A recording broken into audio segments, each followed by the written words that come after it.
My name is Evan. I started my kidney journey in 1972. I was diagnosed with Alport syndrome, kind of hereditary nephritis with hearing loss. 16 years of normal life later, I began to develop symptoms of kidney failure. My first transition was from living a normal life to home CAPD, then 2 years later to transplant. The transplant stopped working in 2002, and I transitioned again to home PD. This time I used a cycler. I actually had been end stage for 17 years before I transitioned to in-center hemo. I appreciated that everything seemed to be done for me, and the only thing I needed to do was keep compliant with my new stricter diet and fluid control.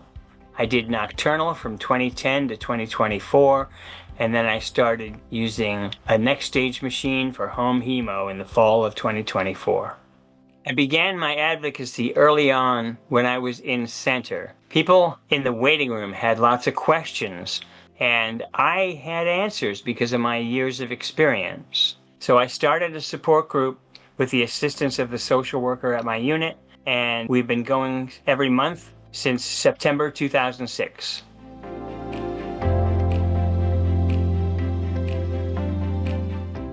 I began with home CAPD because I had a thoughtful nephrologist who recommended it as a great way to start, to get on the transplant list, to get a transplant, and get back to a more normal life. When I was presented with the option of nocturnal, my nephrologist talked about living a longer, higher quality of life with more dialysis.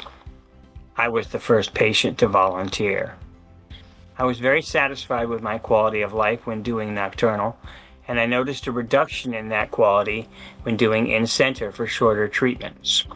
I knew I'd have to go to nocturnal at home to get the same quality and feel.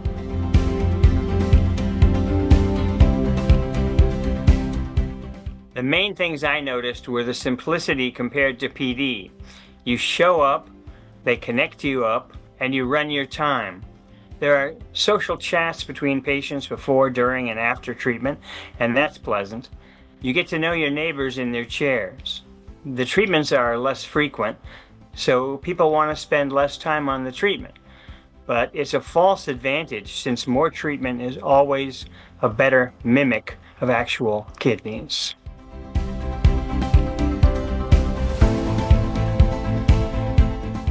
I was used to some of the home modality advantages due to my 14 years of nocturnal. I knew about the better clearance and less damage to key organs at the slower, gentler pace, and I wanted to continue along those lines. The quicker rebound, less susceptible to communicable diseases, that was very important to me. But new to me was the flexible hours and adjust your treatment around your schedule rather than the reverse. No travel to and from the unit in horrendous weather was a big advantage. It's just myself and my care partner, and we can spend the time however we see fit, as long as I stay in the chair.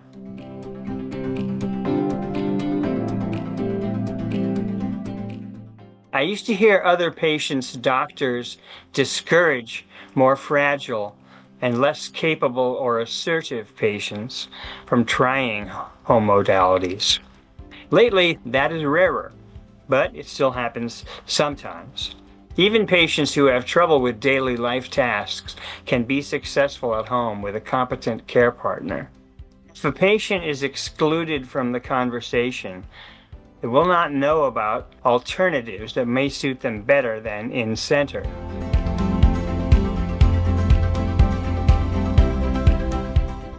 Anyone who wants the independence of schedule and other benefits of home treatments and can perform the cannulation and connection or PD catheter connections, sticking to aseptic technique, or has a capable partner or dedicated friend who can take the time to attend training and commit to being there for sufficient time, open discussion with a prospective patient might reveal a concern that can be easily overcome by a potential care partner who has already inquired if there was some way they could help.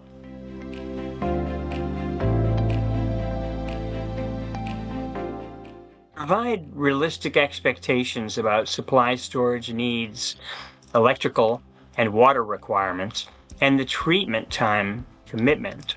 Encourage the patient to make lists of contact info for different situations that may arise.